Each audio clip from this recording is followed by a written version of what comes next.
एक हदीस आपको सुना देता हूं।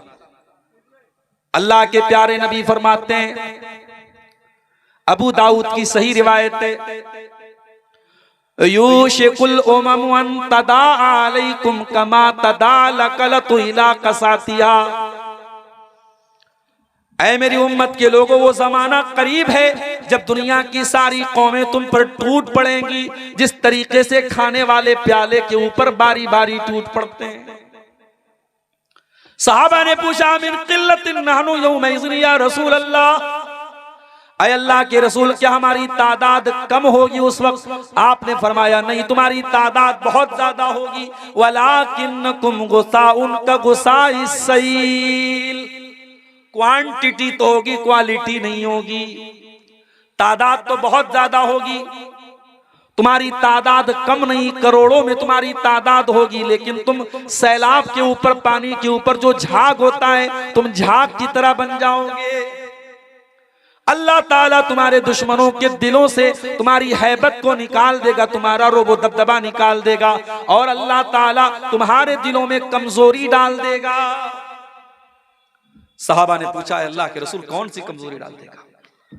आपने फरमाया, हुब्बुद दुनिया व कराहियतुल मौत, तुम्हें दुनिया से बहुत ज्यादा लगाव और प्यार हो जाएगा, तुम दुनिया पर जान छिड़कने लगोगे, दुनिया से प्यार करने लगोगे। वह कराहियतुल मौत, और मौत से तुमको नफरत हो जाएगी, मौत तुम्हें नागवार लगेगी, मौत को तुम फेस करना नहीं चाहोगे, तुम लंबी उम्र, लंबी जिंदगी हासिल करना चाहोगे, तुम्हें मौत से डर लगने लगेगा। काफिर है तो शमशीर पे करता है भरोसा, मोमिन है तो बेतैग ही लड़ता है सिपाही। इकबाल ने कहा था, कौन सा मोमिन, आज के दौर का मोमिन जो किसी मामूली सी धमकी से डर जाए? मेरे प्यारे साथियों, अल्लाह के नबी फरमा रहे, हुब्बुद दुनिया व कराहियतुल मौत, तुम दुनिया की मोहब्बत में और मौत की नफरत में तुम पिस जाओगे, उसी रंग में तुम रंग जाओगे।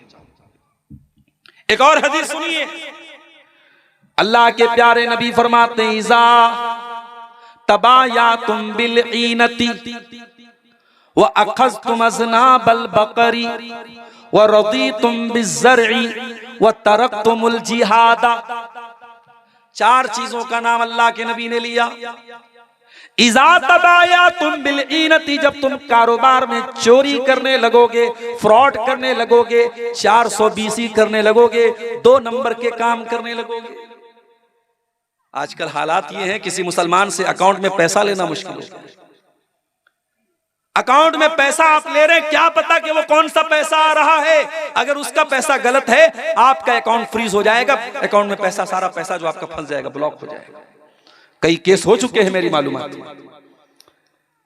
आज मुसलमान के ऊपर भरोसा करने को तैयार नहीं है। साइबर क्राइम में, एटीएम चोरी में मुसलमान का नाम भी आता है। सूदी कारोबार में न मुसलमान पीछे न गैर मुस्लिम पीछे। अपने भाई की जमीन और जायदाद हड़पने में मुसलमान किसी से पीछे नहीं है। इज़ा तबायातुम बिल ईनती, जब तुम कारोबार में फ्रॉड करने लगोगे, वह अखज़तुम अज़नाबल बकरी, और तुम गाय की दुम पकड़ करके बैठ जाओगे। क्या मतलब? यानी गाय, बैल, बकरी, मवेशी, दुनिया का माल, बस यही जमा करना तुम्हारा मकसद हो जाए। वरदीतुम बिज़्ज़रई, और जब तुम खेती बाड़ी पर मगन हो जाओगे, मेरे पास इतनी मकई का खेत है, मेरे पास इतना धान पैदा हो रहा है, मेरे पास इतना मखाना पैदा हो रहा है, मैं करोड़ों कमा रहा हूं, बस तुम अपनी खेती पर मगन हो जाओगे। वतरकतुमुल जिहाद, और तुम जिहाद छोड़ दोगे। आज लफ्ज़ जिहाद को गाली बना दिया गया।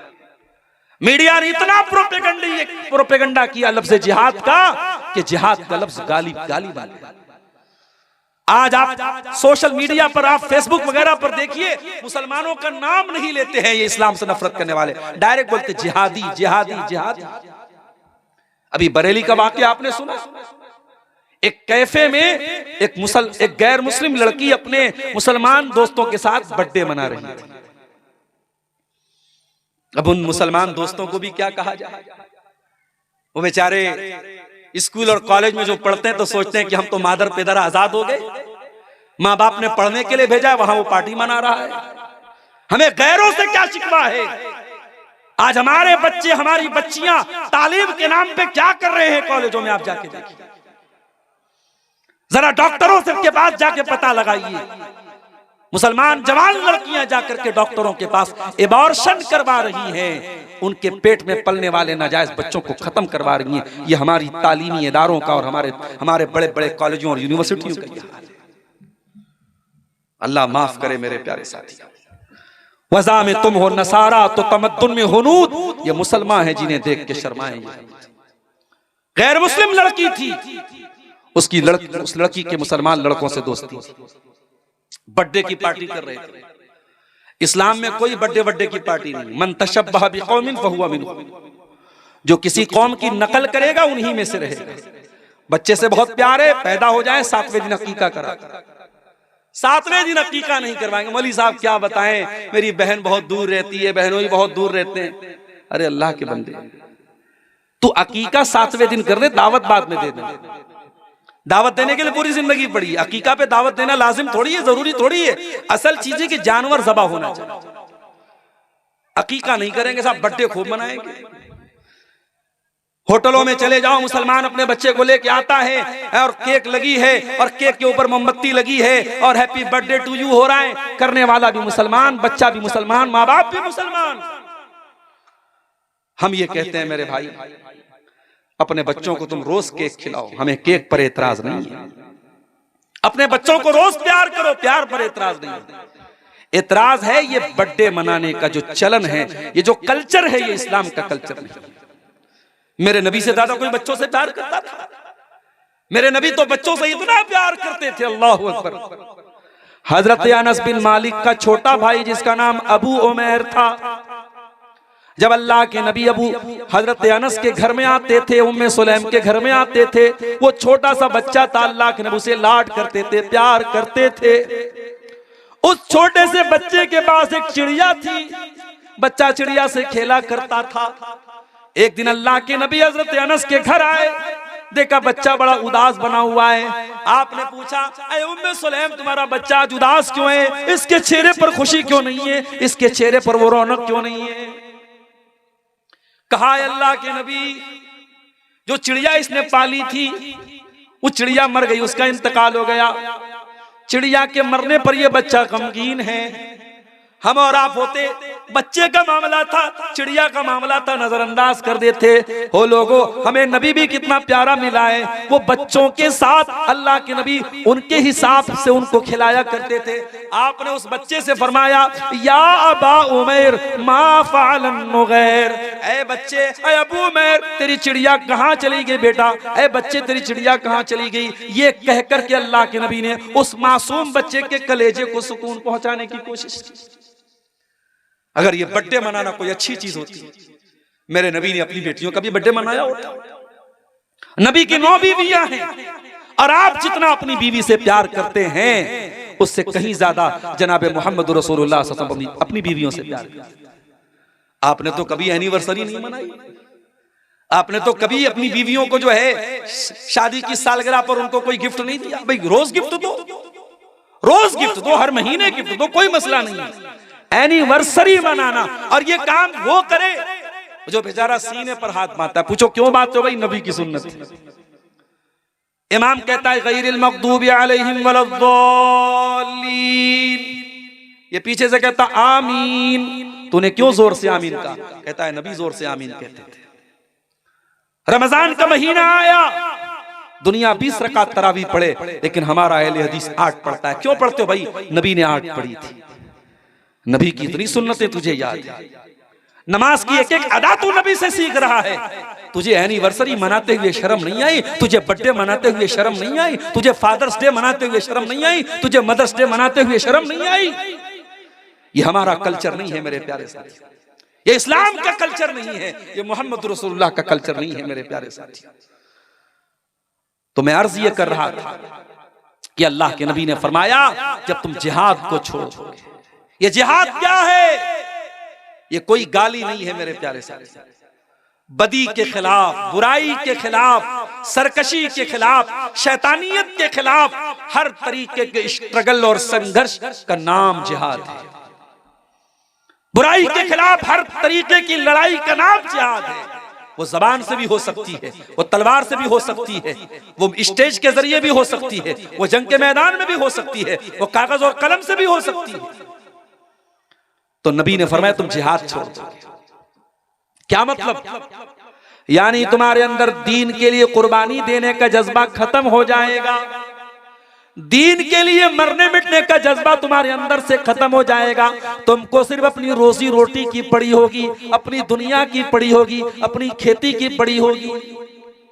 जब ये चार काम तुम करोगे, कारोबार में फ्रॉड करोगे, अपनी गाय की दुम पकड़ के बैठ जाओगे, अपनी खेती बाड़ी पर मगन हो जाओगे और अल्लाह की राह में तुम जिहाद करना बंद कर दोगे। ये चार काम जब तुम करोगे तो क्या होगा?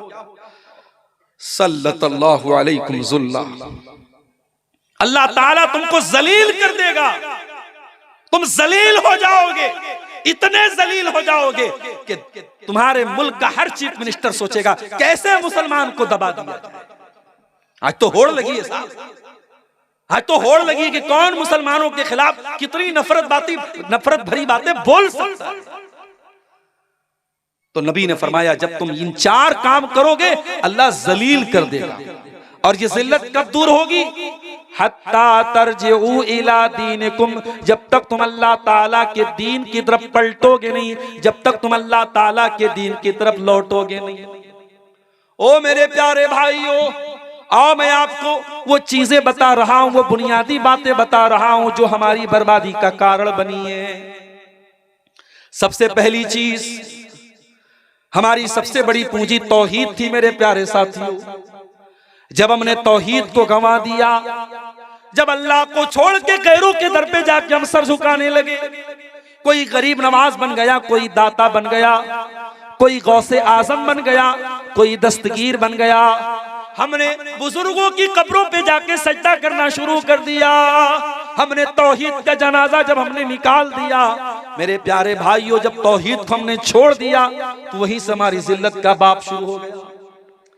अल्लाह कुरान में कहता है सूरह नूर के अंदर, वादल्लाहुल्लज़ीना आमनू मिनकुम वअमिलुस्सालिहाति लयस्तखलिफन्नहुम फिल अर्दि कमस्तखलफल्लज़ीना मिन क़ब्लिहिम। ए ईमान वालो, अल्लाह का तुमसे वादा है, अल्लाह तुमको जमीन में खलीफा भी बनाएगा और अल्लाह ताला तुमको जमीन में इख्तिदार भी अता फरमाएगा। वला युमक्किनन्ना लहुम दीनहुमुल्लज़ी इर्तज़ा लहुम, अल्लाह ताला तुम्हारे दीन को दुनिया में गालिब भी कर देगा। वला युबद्दिलन्नहुम मिन बादि खौफिहिम अमना, और अल्लाह ताला तुमको दुनिया में चैन और शांति भी अता करेगा। शर्त क्या है? याबुदूननी ला युशरिकून बी शैया, मेरे बंदो तुम सिर्फ मेरी इबादत करना, मेरी इबादत में किसी और को शरीक मत करना, शिर्क मत करना। और ये शिर्क, ये इतना बड़ा पाप है कि अल्लाह कुरान में कहता है, इन्नहु मन युशरिक बिल्लाहि फक़द हर्रमल्लाहु अलैहिल जन्नह व मअवाहुन नार व मा लिज़्ज़ालिमीन मिन अंसार। जो अल्लाह के साथ शिर्क करेगा वो हमेशा हमेशा जहन्नम में रहेगा, उसका जन्नत में जाना पॉसिबल नहीं है। जो शिर्क करके जाएगा और तौबा किए बगैर मर जाएगा, जो शिर्क की हालत में मर जाएगा, वो कभी जन्नत में नहीं जाएगा। आज मुसलमान को पता ही नहीं कि तौहीद क्या है, शिर्क क्या है, कि कोई भी नारा लगा सकता है, कहीं पर भी सर झुका सकता है। और अल्लाह ताला रहमत नाजिल फरमाए मौलाना अल्ताफ हुसैन हाली, उन्होंने 100 साल पहले जो बात कही थी, 100 साल गुजर गए हिंदुस्तान के इतिहास में, मगर मौलाना हाली का ये शेर आज भी जिंदा है और बिल्कुल सटीक बैठ रहा है। क्या कहा था उन्होंने? करे गैर गरबुत की पूजा तो काफिर, कवाकिब में माने करिश्मा तो काफिर, झुके आग पर बहरे सजदा तो काफिर, जो ठहराए बेटा खुदा का तो काफिर, मगर मोमिनों पर कुशादा है राहें, परस्तिश करें शौक से जिसकी चाहें, नबी को जो चाहे खुदा कर दिखाएं, इमामों का रुतबा नबी से बढ़ाएं, मज़ारों पे जा जा के नजरें चढ़ाए, शहीदों से जा जा के मांगे दुआएं, न तौहीद में कुछ कमी इससे आए, न इस्लाम बिगड़े न ईमान जाए। मुसलमान का अकीदा इतना कमजोर हो गया मेरे साथी। आज कितनी मज़ारें हैं। अभी बनारस में मैं एक मज़ार पर गया, एक कब्र पे गया, छोटी सी कब्र थी, किसी बाबा के नाम से वो कब्र थी। मैंने पूछा कि भाई ये बाबा की कब्र यहाँ पे इनके नाम से कई कब्र है, तो लोगों ने कहा कि हाँ, कहीं पर उनका खून गिरा था, कहीं उनका हाथ था, कहीं उनका सर था, तो हर जगह बाबा की कब्र है। कौन ओरिजिनल कब्र है ये भी नहीं मालूम, सब बाबा की कब्र है, सब पे चादर चढ़ रही है, सब पे मुरादे मांगी। अल्लाह के पल्ले में वहदत के सिवा क्या है। शायर कहता है अल्लाह के पल्ले में वहदत के सिवा क्या है, लेना है हमें जो कुछ ले लेंगे मोहम्मद से। ओ लोगों, तुमने तौहीद का मतलब ही नहीं समझा, तुमने तौहीद का जनाजा निकाल दिया। तौहीद तो ये है कि जल जाओ, मर जाओ, कट जाओ, मगर अल्लाह के सिवा किसी और के आगे सर न झुके। ये हाथ उठे तो अल्लाह के आगे उठे। अरे तौहीद तो ये है। इस्लाम में माँ का बहुत बड़ा मकाम है, माँ से बढ़ के किसी का मकाम दुनिया में नहीं है मेरे प्यारे साथियों। आपके तमाम रिश्ते एक तरफ है और माँ एक तरफ है, लेकिन माँ का पैर छूने की और झुकने की इजाजत इस्लाम में नहीं है। जनाजे की नमाज हो रही है, सामने जनाजा रखा हुआ है, हर नमाज में रुकू हो रहा है, हर नमाज में सजदा हो रहा है, मगर जनाजे की नमाज में कोई रुकू नहीं है, कोई सजदा नहीं है, ताकि दुनिया को यह मैसेज न चला जाए कि इस्लाम मुर्दों के आगे सजदा करने का हुक्म देता है। हमारा दीन तौहीद वाला है मेरे साथ। जब तक हम तौहीद पर कायम थे, हम ला इलाहा इल्लल्लाह की राह पर चलते थे, हमारा सर एक अल्लाह के आगे झुकता था, मेरे प्यारे साथियों, उस वक्त तक दुनिया में कामयाब थे। जब हमारे अंदर शिर्क आ गया, कब्र परस्ती आ गई, और ये वही कब्र परस्ती थी जिससे मना किया था अल्लाह के नबी ने अपनी आखिरी वक्त। अल्लाह के प्यारे नबी अपनी वफात के टाइम ये फरमा के गए थे, लानल्लाहुल यहूद वन नसारा इत्तखज़ू कुबूर अंबियाइहिम मसाजिद। अल्लाह की लानत तो यहूद और नसारा के ऊपर, उन्होंने अपने नबियों की कब्रों को सजदा करने की जगह बना लिया। जब नबियों की कब्रों पर सजदा करना शुरू कर दिया तो अल्लाह की लानत बरसी थी यहूद और नसारा पर। वो काम आज मुसलमानों ने किया, उन्होंने तो नबियों के साथ किया था। मुसलमान तो नबियों को क्या, वलियों, और वली भी नहीं है, जानवरों तक की कब्रें बना के वहां पे मुसलमान जाके सजदा करते। तौहीद की हिफाजत करो मेरे साथी। और ऐ नीमा के और इस गांव के रहने वाले मेरे भाइयों, अगर अपने बच्चों को काम के लिए बेंगलोर भेजते हो, अपने बच्चों को नौकरी करने के लिए दिल्ली भेजते हो, मुंबई भेजते हो, तो मेरा एक पैगाम याद रख लेना, अपने बच्चों को ऐसी तालीम दे करके भेजो, उनकी बुनियाद को इतना मजबूत करके भेजो कि आपका बच्चा अगर नीमा में अपने घर में अपने माँ बाप के साथ है तो वहां पर भी वो तौहीद के साथ कोई समझौता न करे, और दिल्ली चला जाए, बेंगलोर चला जाए, कलकत्ता चला जाए, हिंदुस्तान नहीं दुनिया के किसी कोने में चला जाए, तौहीद का दामन उसके हाथ से छूटने न पाए, वो शिर्क के करीब, अब शिर्क को अपने करीब फटकने न दे। इतना मजबूत कर दो मेरे प्यारे साथियों अपने बच्चों को। इसीलिए इब्राहीम अलैहिस्सलाम दुआ करते अल्लाह ताला से, क्या कहते हैं, वजुनुबनी व बनिया अन नअबुदल अस्नाम। ऐ अल्लाह, तू मुझे भी बुत परस्ती से बचाना और मेरी आने वाली नस्लों को, मेरे बच्चों को भी तू बुत परस्ती से बचाना। पता ये चला कि अपने साथ साथ अपनी औलाद की भी चिंता करना चाहिए, अपनी आने वाली नस्लों की तौहीद की भी चिंता करनी चाहिए। तो पहला सबब यही है मेरे प्यारे साथियों, जब हमने तौहीद को छोड़ दिया तो दुनिया में हम जलील हो गए। उसके बाद दूसरी चीज जो हमारी बर्बादी की सबब बनी मेरे प्यारे साथियों, वो हमारा आपस का इख्तिलाफ है। हम कहीं बिरादरियों में बढ़ गए, कहीं फिरकों में बढ़ गए, कहीं हम किसी और नाम पर बढ़ गए।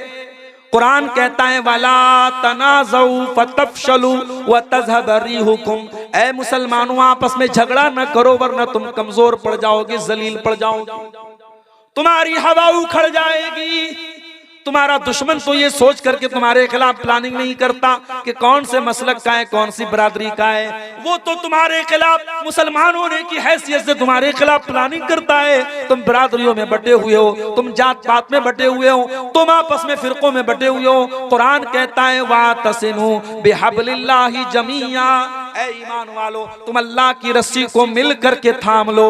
वला तफर्रकू, और फिरकों में न बटो।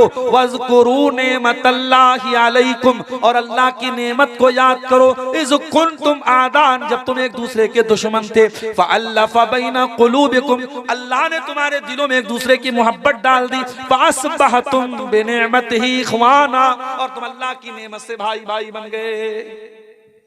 भाई भाई बन के रहो मेरे साथी, बटो नहीं आपस में, बंटवारे मत करो मेरे प्यारे साथी।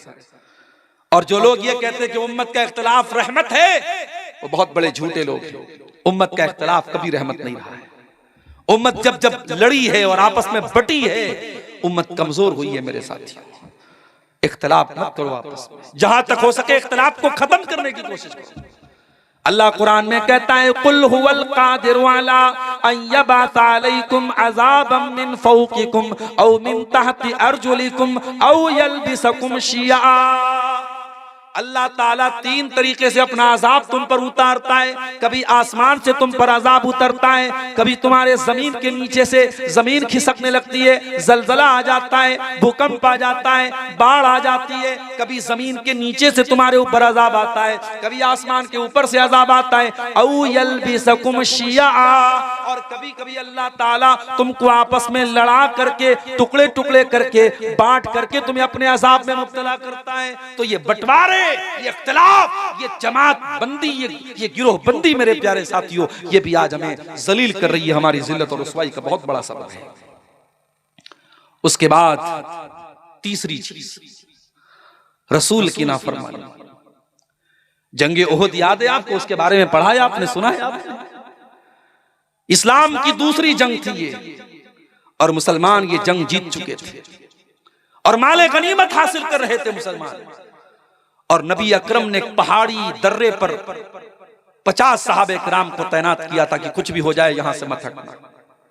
और उन 50 सहाबा का जो जिम्मेदार आपने बनाया था हजरत अब्दुल्ला बिन जुबैर को। एक जुबैर है वो जे से हैं और जुबैर जीम से हैं, तो जुबैर नाम भी रख सकते हैं। तो जुबैर, अब्दुल्ला बिन जुबैर वहां पे थे पहाड़ के ऊपर। जब मुसलमानों ने ये देखा कि जंग तो हम जीत गए हैं, तो जो 50 तीरंदाज जिनको अल्लाह के नबी ने तैनात किया था, उनका आपस में इख्तिलाफ हुआ। कुछ लोगों ने कहा कि नबी ने हुक्म दिया था हमें यही रहना चाहिए। कुछ लोगों ने कहा नहीं, जंग तो जीत चुके हैं, अब वो हुक्म कैंसिल हो गया, अब चलो माले गनीमत हासिल करते हैं। 50 में से 37 लोग वहां चले गए, 13 लोग बचे। 37 चले गए, 13 बचे, 13 बचे। मुसलमानों की जंग तो जीती जा चुकी थी, मुसलमान जंग जीत चुके थे। काफिरों का लश्कर भाग रहा था और काफिरों के लश्कर में कमांडर थे जिनका नाम खालिद बिन वलीद था। ओ नौजवानों, ओ रोनाल्डो के दीवानों, ओ विराट कोहली के दीवानों, ओ क्रिकेटरों के दीवानों, ओ फिल्मी गानों पर नाचने वाले नौजवानों, कभी मौका मिले तो खालिद बिन वलीद के बारे में भी पढ़ लेना। पढ़ नहीं सकते तो यूट्यूब पर जाके सुन लेना, और सुन नहीं सकते तो किसी आलिम से जाकर के पूछ लेना कि खालिद बिन वलीद कौन थे। खालिद बिन वलीद वो इंसान है जिस जंग का कमांडर खालिद बिन वलीद बन जाए, वो जंग खालिद बिन वलीद अपने दिमाग और अपने टैलेंट और अपनी सलाहियत के बल पे वो हारी गई जंग को भी जीत जाते थे। ये कमाल था। अभी खालिद बिन वलीद मुसलमान नहीं हुए थे, वो दूसरी पार्टी में थे, काफिरों के साथ लड़ रहे थे, मुशरिकों के साथ लड़ रहे थे। वो वापस जा रहे थे, मुशरिकीन हार चुके थे, वापस जा रहे थे। उनकी नजर उस पहाड़ी दर्रे पर पड़ी। उन्हें नजर आ गया कि ये वो वीक पॉइंट है जहां से मुसलमानों पर पीछे से हमला किया जा सकता है। उन्होंने देखा वहां सिर्फ गिनती के 13 लोग बचे हैं। उन्होंने अपने सिपाहियों से कहा चलो हम यहां से हमला करते हैं। उन्होंने पीछे से जो हमला किया है मुसलमानों पर, मुसलमान इस हमले के लिए तैयार नहीं थे और जीती जंग मुसलमान हार गए। 70 सहाबा शहीद हुए, अल्लाह के नबी जख्मी हुए, आपके दांत टूटे, आप जो लोहे की टोपी पहने हुए थे वो उसकी कड़ियां आपके गाल में धंस गई, बहुत तकलीफ उठाई मुसलमानों ने। नबी का एक हुक्म तोड़ने की वजह से बहुत तकलीफ उठाई मुसलमानों ने। अल्लाह ने कुरान में जब इस वाक़े को बयान किया, अल्लाह ने फरमाया हत्ता इज़ा फशिलतुम व तनाज़अतुम फिल अम्री व असैतुम मिन बादि मा अराकुम मा तुहिब्बून।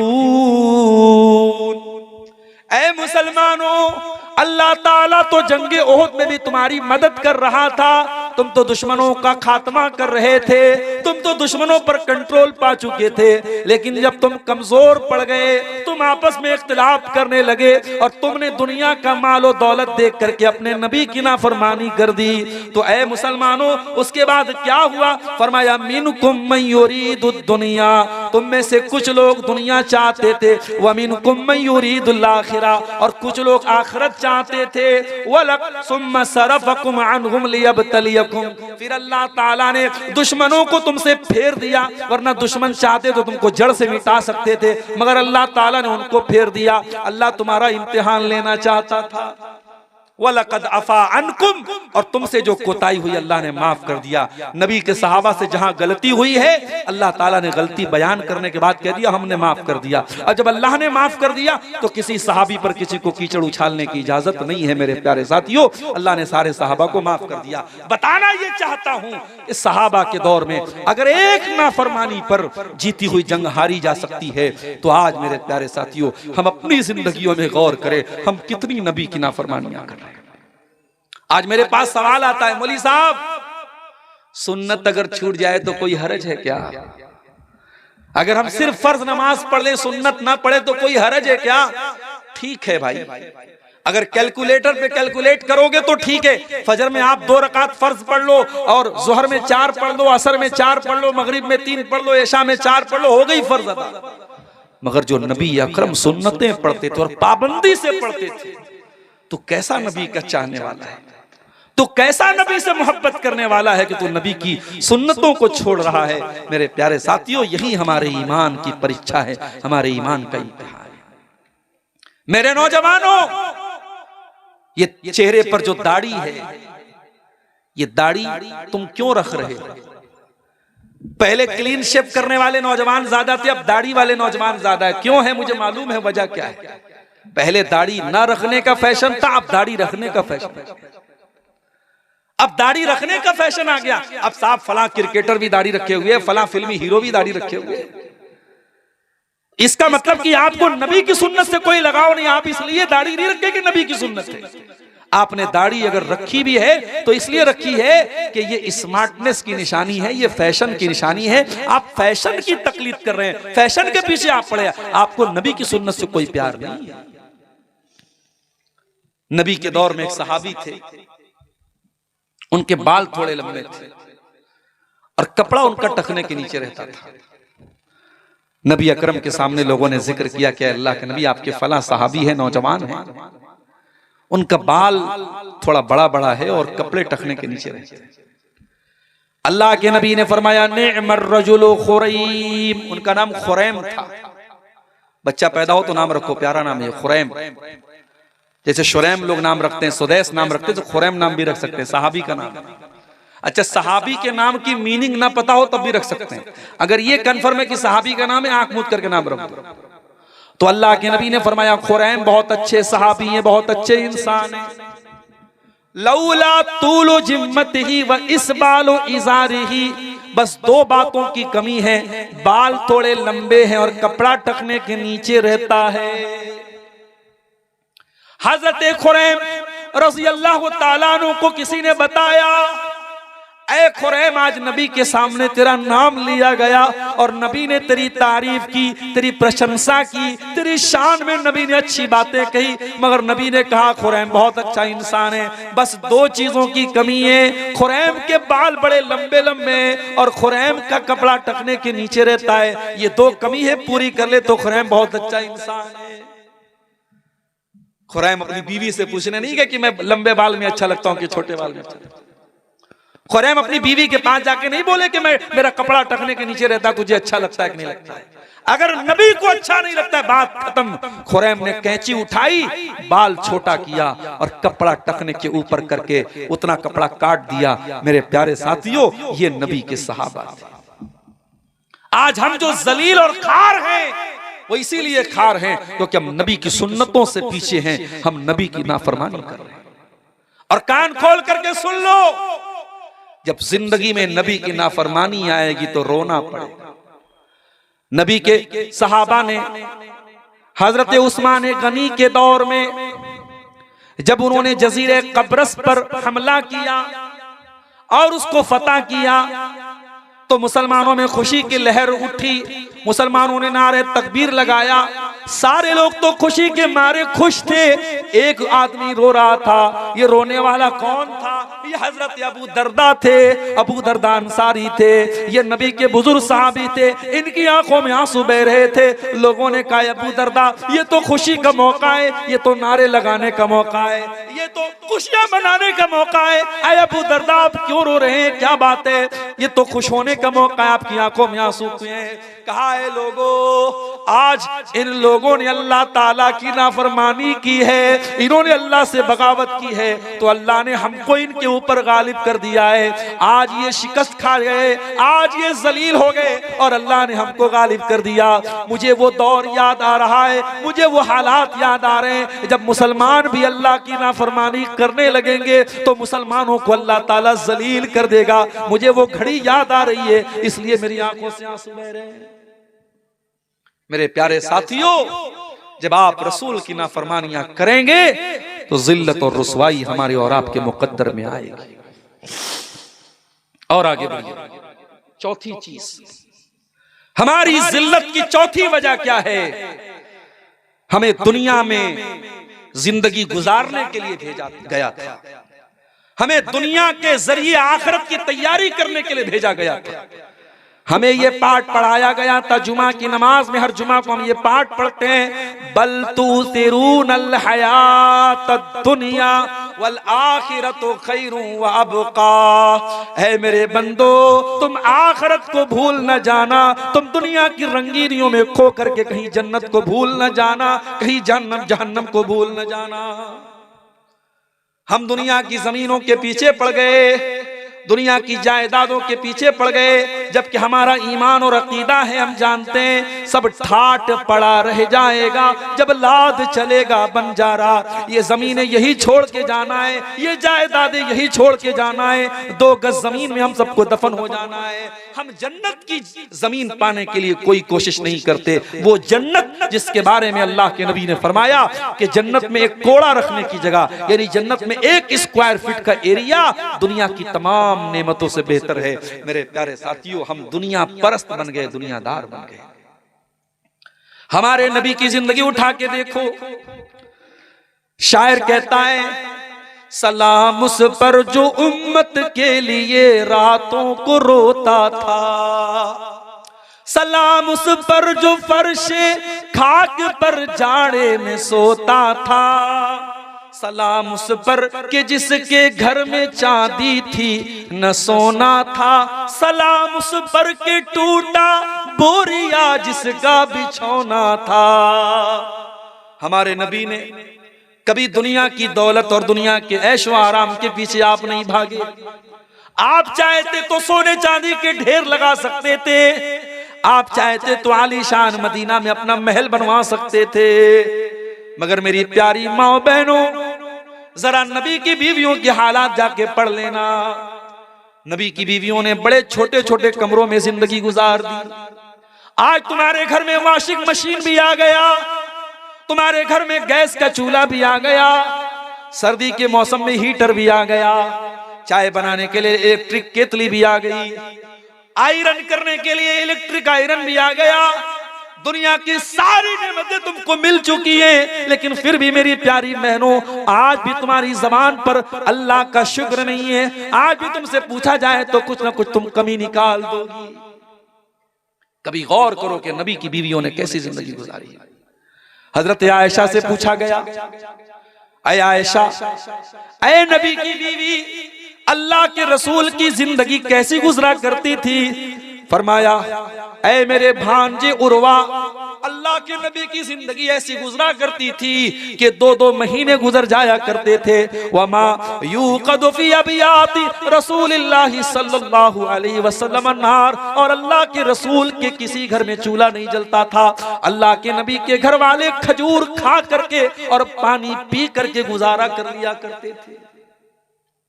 वो आरामदेह गद्दों पे सोने वालों, ओ सर्दियों में बड़े मोटे मोटे कंबल और रजाइयों में लपेट करके सोने वालों, तुम्हारे नबी को कभी गद्दा नसीब न हुआ। तुम्हारे नबी तो टूटी चटाई पे लेटा करते थे।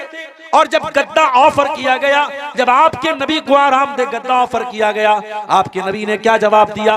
फरमाया, माली वली दुनिया, ओ लोगों मेरा दुनिया से क्या लेना देना है। मा अना इल्ला कराकिबिन, मैं तो दुनिया में एक मुसाफिर की तरह हूँ, मैं तो दुनिया में एक मुसाफिर की तरह आया हूँ। इस्तज़ल्ला तहत शजरतिन, जो किसी पेड़ के नीचे आराम करने के लिए आता है, थोड़ी देर आराम करता है, सुम्मा राह फतरकहा, और फिर अपनी मंजिल की तरफ चला जाता है। मैं दुनिया में परमानेंट नहीं आया हूं।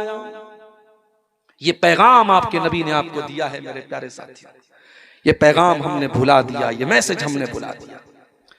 दुनिया हाय दुनिया, हाय दुनिया, हमारी जिंदगी दुनिया के लिए, सुबह से लेकर शाम तक दुनिया के लिए जीते और मरते, जबकि ये दुनिया अल्लाह के नबी की नजर में कैसी थी और अल्लाह की नजर में कैसी थी मेरे साथी। नबी अकरम सहाबा के साथ जा रहे थे, रास्ते में एक बकरी का बच्चा मरा हुआ पड़ा था, छोटे छोटे कान वाला। आपने उस मरे हुए बकरी के बच्चे के कान को पकड़ा। सही मुस्लिम की रिवायत है, आपने पूछा क्या है मेरे सहाबा, इस मरे हुए बकरी के बच्चे को कौन 1 दिरहम में खरीदेगा? सहाबा ने कहा, अल्लाह के नबी 1 दिरहम की बात आप क्या करते हैं, इसको फ्री में भी हम लेने को तैयार नहीं होंगे, मरा हुआ है, बेकार है। आपने फरमाया, ऐ मेरे सहाबा, ये मरा हुआ बकरी का बच्चा जो तुम फ्री में भी लेना नहीं चाहते हो, कान खोल करके सुन लो, लद्दुनिया अहवनु अलल्लाहि मिन ज़ालिक, अल्लाह की नजर में दुनिया इस मरे हुए बकरी के बच्चे से ज्यादा हकीर है। अल्लाह की नजर में दुनिया की कोई वैल्यू नहीं है। मैं आपको दुनिया छोड़ने की बात नहीं कर रहा हूं, दुनिया कमाइए, बहुत खूब पैसा कमाइए, इस्लाम में मना नहीं है। पैसा नहीं कमाएंगे तो मदरसे कैसे चलेंगे, मस्जिदें कैसे चलेंगे?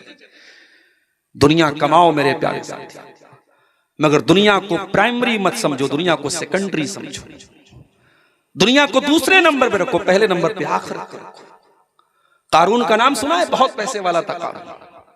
इतनी दौलत थी कारून के पास कि उसकी दौलत के जो खजाने की जो चाबियां थी बड़े बड़े पहलवान उठाते थे। जब कारून को अल्लाह ताला ने नसीहत की तो कारून से क्या कहा? अल्लाह ने ये नहीं कहा, ऐ कारून तेरे पास इतनी दौलत है, मदरसे में दान दिया कर, मस्जिद में दान दिया कर। अल्लाह ने क्या कहा? फरमाया, वब्तगी फीमा आताकल्लाहु दारल आखिरा, ऐ कारून तुझको अल्लाह ने दौलत से नवाजा है, अपनी दौलत के जरिए तू आखिरत की तैयारी कर। वला तंस नसीबक मिनद दुनिया, और ऐ कारून दुनिया में जो तेरा हिस्सा है, अपनी दुनिया के हिस्से को भी तू मत भूल, दुनिया का भी हक अदा कर, लेकिन असल मकसद तू आखिरत को बना ले। तेरी जिंदगी का प्राइमरी मकसद आखिरत होना चाहिए। मेरे प्यारे साथियों, जब हम दुनिया परस्त बन गए तो हम वहीं से हमारी उल्टी गिनती शुरू हो गई और हम जलील हो गए। और ये खतरा था अल्लाह के रसूल को, ये खतरा था अल्लाह के नबी को कि मेरी उम्मत दुनिया परस्त हो जाए। आपने एक मर्तबा सहाबा के सामने फरमाया, मल फक़रा अख्शा अलैकुम, ऐ मेरे सहाबा, मुझे इस बात का डर नहीं है कि तुम गरीब हो जाओगे, मुझे तुम्हारी गरीबी का डर नहीं है। वलाकिन अख्शा अलैकुम अन तुबसत अलैकुम दुनिया, मुझे डर इस बात का है कहीं दुनिया तुम पर कुशादा न कर दी जाए, कहीं दुनिया तुम पर फैला न दी जाए जैसे तुमसे पहले के लोगों पर फैला दी गई। फतनाफसूहा कमा तनाफसूहा, और जैसे पहले के लोग दुनिया हासिल करने के लिए लड़ा करते थे, तुम भी लड़ने लगो। फतुहलिकुम कमा अहलकतहुम, और दुनिया तुमको हलाक कर दे जैसे उनको हलाक किया था। तो ये चौथी चीज है मेरे प्यारे साथियों, हमारी दुनिया परस्ती भी हमारी जिल्लत और रुसवाई का एक बहुत बड़ा सबब है। और पांचवी चीज, हमारी इल्म दीन से दूरी। हमारे पास दीन की नॉलेज नहीं, कितने लोग हैं उनको नमाज का तरीका नहीं आता, वजू का तरीका नहीं, तयम्मुम का तरीका नहीं, जनाजे की नमाज का तरीका नहीं, नमाज की दुआएं याद नहीं, कुरान नहीं पढ़ा उन्होंने। इल्म दीन से हम बहुत दूर हैं मेरे साथी। और सीमांचल में मैं बार बार हर जलसे में एक बात कह रहा हूं और बड़ी जिम्मेदारी के साथ ये बात कह रहा हूं। और चूंकि यहां अंसारी बिरादरी के लोग बैठे हैं, आपसे भी कह रहा हूं, मैं उधर पाकुड़ और साहिबगंज में भी कह चुका हूं आपकी बिरादरी के लोगों से कि आपको अगर अपने समाज को जागरूक बनाना है तो जुमा का निजाम और मजबूत बनाइए। अपनी मस्जिदों में अच्छी तनख्वाह पर अच्छा इमाम रखिए जो तैयारी के साथ जुमा का खुतबा दे। और अगर 12 बजे जुमा का खुतबा शुरू होता है तो कोशिश कीजिए 11:30 बजे, 11:45 बजे मस्जिद में पहुंच जाए और अच्छे मौजुआत पर तकरीरें हो जुमा के खुतबे में। और उसके बाद आप बच्चों को भी लेके पहुंचिए और अपनी माओ बहनों को भी आप मस्जिद में उनका भी इंतजाम कराइए। आज अफसोस के साथ हमें कहना पड़ता है कि आज सीमांचल की 99% मस्जिदों में औरतों के लिए इंतजाम नहीं है, जो बहुत बड़ी कमी है आपके इलाके में। आप जलसों में औरतों का अरेंजमेंट करते हैं, बगैर औरतों के जलसा नहीं होता है, लेकिन आपकी मस्जिदों में हाँ उनका मुकम्मल पर्दे का इंतजाम कीजिए। जो औरत आए मुकम्मल पर्दे में आए, उनका दरवाजा अलग रखिए, एंट्री अलग रखिए, मगर रखिए आप। और आप यकीन कीजिए मेरे प्यारे साथियों, 1 साल तक अगर पाबंदी से अगर आपके घर की औरतें, हमारे घर की औरतें अगर जुमा में जाना शुरू कर दें तो बहुत दीन की मालूमात उनको हो जाएगी, बहुत सारी बुराइयों से वो ऑटोमेटिक बच जाएंगी। आज समाज की आधी बुराइयां औरतों की अज्ञानता और उनकी जहालत की वजह से। अल्लाह के प्यारे नबी फरमाते हैं, तलबुल इल्म फरीज़तुन अला कुल्लि मुस्लिम, इल्म हासिल करना हर मुसलमान मर्दो औरत पर फर्ज है। कौन सा इल्म? मेडिकल का नहीं। हमारी कौम के लोग डॉक्टर बने, अच्छी बात है, मगर ये कंपलसरी नहीं है। हमारी कौम के लोग इंजीनियर बने, अच्छी बात। और आज अफसोस के साथ कहना पड़ता है कि आपकी अंसारी बिरादरी आज तालीम के मैदान में बहुत पीछे है। आप किसी सीमांचल में रहते हैं, शेरशाबादी भाइयों ने तो अपने आप को डेवलप किया है। आज कटिहार में किसी ने मुझे बताया कि 100 डॉक्टर अगर आपको मिलेंगे मुसलमान तो 80 आपको शेरशाबादी मिलेंगे। मगर आपकी अंसारी बिरादरी आज इस मामले में भी दुनिया की तालीम में भी पीछे है। हम मजदूर है तो हम चाहते हैं हमारा बच्चा भी मजदूर हो जाए। जिसके 4-5 बेटे हैं वो कहता है बस 10 साल की परेशानी, उसके बाद तो मेरे बेटे कमाने लगेंगे।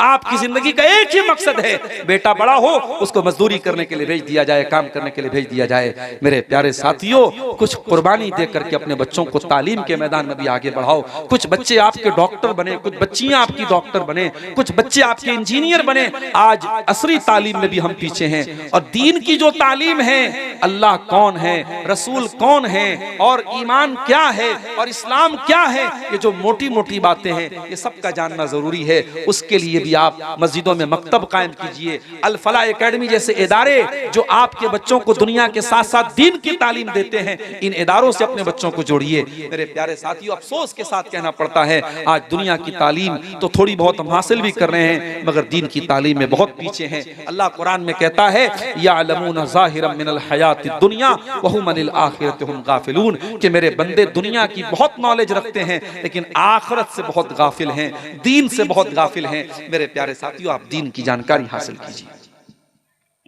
उसके बाद छठी चीज, यहूद व नसारा की अंधी तकलीद।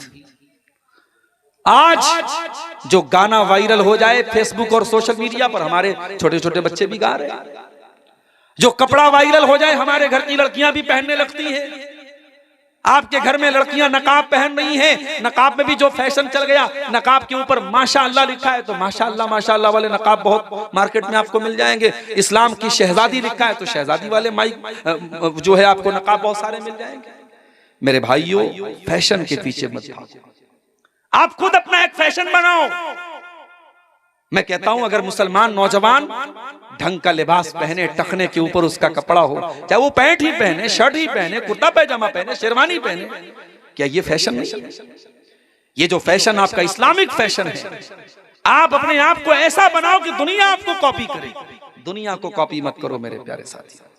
अल्लाह के प्यारे नबी फरमाते हैं लतत्तबिउन्ना सुनन मन कान क़ब्लकुम शिब्रम बिशिब्रिन व ज़िराअम बिज़िराइन, तुम अपने से पहले के लोगों के तरीके पर चलोगे। अगर वो एक बित्ता चलेंगे तो तुम एक बित्ता चलोगे।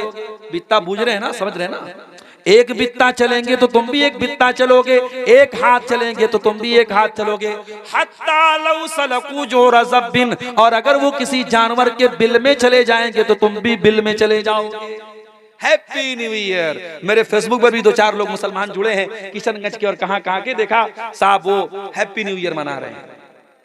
हैप्पी न्यू ईयर मना रहे हैं। हैप्पी न्यू ईयर क्यों मना रहे हो भाई? बेगाने की शादी में अब्दुल्ला क्यों दीवाना हो रहा है? ना आपका कैलेंडर है ना आपका। अब चलो ठीक है, आपके मुल्क में यही कैलेंडर चल रहा है, आप तारीख उसी में लिख रहे हो, नोट करो, कोई बात नहीं, लेकिन आप नया साल मना रहे हो। इस्लाम में कोई नया साल मनाने का कॉन्सेप्ट नहीं है। इस्लाम तो हमें ये तालीम देता है कि हर गुजरते हुए साल के साथ हम अपने आप को इवेलुएट करें, अपने आप को एनालाइज करें, अपना तज्जिया करें, अपने आप को जांचें परखें कि हमारे अंदर क्या कमी है, क्या कोताही है, हमारी नेकियों में इजाफा हुआ कि नहीं हुआ, हमारी कमियों में दूरी हुई कि नहीं हुई। हम तो साहब नया साल मना रहे हैं, तो हम दूसरों की नकल न करें मेरे प्यारे साथियों। और उसके बाद 2 चीजें और बयान करके बात खत्म कर रहा हूं। औरतों का बिगाड़ भी एक बहुत बड़ी वजह है हमारी कौम की तबाही और बर्बादी के पीछे। आज हमारी औरतें, माफ कीजिएगा, मैं तो जिम्मेदार मर्दों को ही मानता हूं। अगर हमारी कौम की बेटियां आज बेहया हुई हैं तो ऐसा नहीं है कि मर्द हजरात वो दूध के दूल्हे। अगर लड़की बेपर्दा घूम रही है तो उस बेपर्दा लड़की को घूरने वाले और देखने वाले मर्द हजरात ही हैं। अगर लड़की किसी के साथ भागी है तो जिसके साथ भागी है वो कोई लड़का ही है। ताली एक हाथ से नहीं बजती है मेरे प्यारे साथी। समाज अगर दूषित हुआ है, समाज अगर खराब हुआ है, हम सिर्फ औरतों को भी जिम्मेदार करार नहीं दे सकते, हम सिर्फ मर्दों को भी जिम्मेदार करार नहीं दे सकते। आज हमारी घर की औरतें जो बेपर्दगी हमारे यहाँ आई है, जो महरम गैर महरम का फर्क हमारे यहाँ मिटा है, जो देवर भाभी के बीच में जो सीमाएं होनी चाहिए वो सीमाएं क्यों नहीं है, जो जीजा साली के बीच में जो हदें होनी चाहिए वो हदें क्यों नहीं है, हमारे घर में पर्दे का माहौल क्यों नहीं है, हमारी जवान होने वाली बेटी जब घर से निकलती है तो बेपर्दा क्यों निकलती है, उसको टाइट किस्म के कपड़े कौन ला के दे रहा है, उसे बाइक पर घुमाने बेपर्दा कौन जा रहा है। अकबर इलाहाबादी ने बिल्कुल सही कहा था, बेपर्दा नजर आई कल जो चंद बीबियां, अकबर जमीन में गैरत कौमी से गड़ गया, पूछा जो उनसे आपका पर्दा वो क्या हुआ, कहने लगी कि अक्ल पे मर्दों के पड़ गया।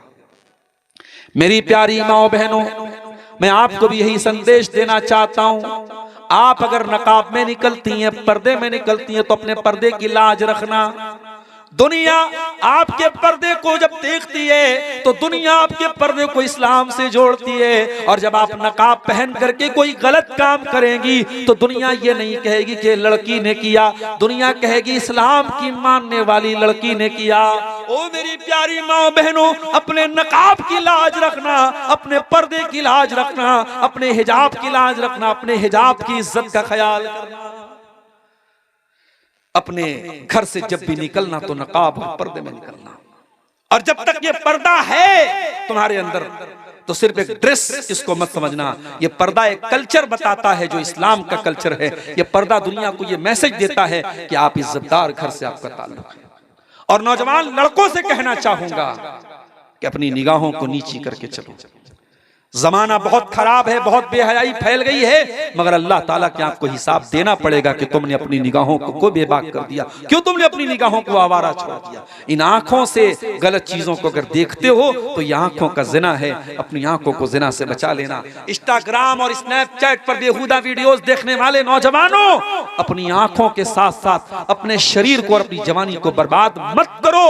कहीं ऐसा न हो कि ये गंदी चीजें देखते देखते तुम इस कदर कमजोर हो जाओ कि एक वो दिन आए कि जब तुम शादी के काबिल भी न बचो, तुम बीवी बच्चों के काबिल भी न बचो, तुम्हारी जिंदगी से रौनकें खत्म हो जाएं, तुम्हारी जिंदगी से खुशियां खत्म हो जाएं। और आखिरी बात बयान करके मेरे प्यारे साथियों मैं आपसे इजाजत लूंगा, वक्त काफी ज्यादा हो गया, सर्दी का मौसम है, मैं तबीयत की नासाजी के बावजूद काफी देर से आपके सामने खिताब कर रहा हूं। एक आखिरी पॉइंट पर बात खत्म करता हूं। आज हमारी जो जिल्लत और रुसवाई है मेरे प्यारे साथियों, उसमें एक बहुत बड़ी वजह तवक्कुल की कमी है। हमें अल्लाह की मदद पर यकीन नहीं है, हमें अल्लाह की तकदीर पर यकीन नहीं है। याद रखो, हम मुसलमान हैं और मुसलमान जिन चीजों पर ईमान रखता है उसमें से एक अल्लाह की तकदीर है। हमें अल्लाह की तकदीर पर भी हमारा ईमान है, हमारा ये अकीदा है, कुल लन युसीबना इल्ला मा कतबल्लाहु लना। हमें नहीं पहुंच सकती कोई मुसीबत जब तक अल्लाह हमारे मुकद्दर में न लिख दे। अगर अल्लाह ने कोई मुसीबत हमारे मुकद्दर में लिख दी तो दुनिया की कोई ताकत हमें बचा नहीं सकती, और अल्लाह ने अगर बचाना लिखा है तो दुनिया की कोई ताकत हमें वो मुसीबत दे नहीं सकती। तवक्कुल करो, अल्लाह की जात पर यकीन करो, पक्के ईमान वाले बनो। अगर तुम्हारा ईमान पक्का होगा अल्लाह तुम्हें रुसवा नहीं करेगा। मेरे प्यारे साथियों, मैंने खुतबा मसनूना के बाद जो आयत पढ़ी थी उस आयत में यही पैगाम आपको दिया गया है, या अय्युहल्लज़ीना आमनू इन तंसुरुल्लाह यंसुरकुम व युसब्बित अक़दामकुम। ऐ ईमान वालो, जब तुम अल्लाह के दीन की मदद करोगे तो अल्लाह तुम्हारी मदद करेगा और अल्लाह तुम्हें साबित कदम रखेगा, अल्लाह तुम्हारे कदम को मजबूत रखेगा, अल्लाह तुम्हें टूटने नहीं देगा, बिखरने नहीं देगा। याद करो अपने नबी के दौर के हालात। कभी आपके नबी गारे सौर में थे और दुश्मन बिल्कुल करीब पहुंच चुका था और आपके नबी ने अपनी जबान से कहा था हजरत अबू बकर सिद्दीक से, ला तहज़न इन्नल्लाह माना, ऐ अबू बकर डरो नहीं, अल्लाह हमारे साथ है। कभी हजरत मूसा अलैहिस्सलाम ने कहा था अपनी कौम से, इन्ना मई रब्बी सयहदीन, मेरा अल्लाह मेरे साथ है, वो जरूर कोई ना कोई रास्ता निकालेगा। कभी इब्राहिम अलैहिस्सलाम ने कहा था जब अपनी कौम को छोड़ के जा रहे थे, इन्नी ज़ाहिबुन इला रब्बी सयहदीन, मेरा रब जरूर कोई ना कोई रास्ता निकालेगा। मेरे प्यारे साथियों, आज समंदर में रास्ता आज भी बन सकता है। हमारे पास मूसा के ईमान वाला असा तो हो, मूसा के तवक्कुल वाला असा तो हो। अपने तवक्कुल को मजबूत कीजिए, अपने ईमान को मजबूत कीजिए। ये कमजोरी की चादर उठा के फेंक दीजिए, ये जिल्लत और रुसवाई और बुज़दिली की चादर उठा के फेंक दीजिए। बुज़दिल न बनो, कमजोर न बनो।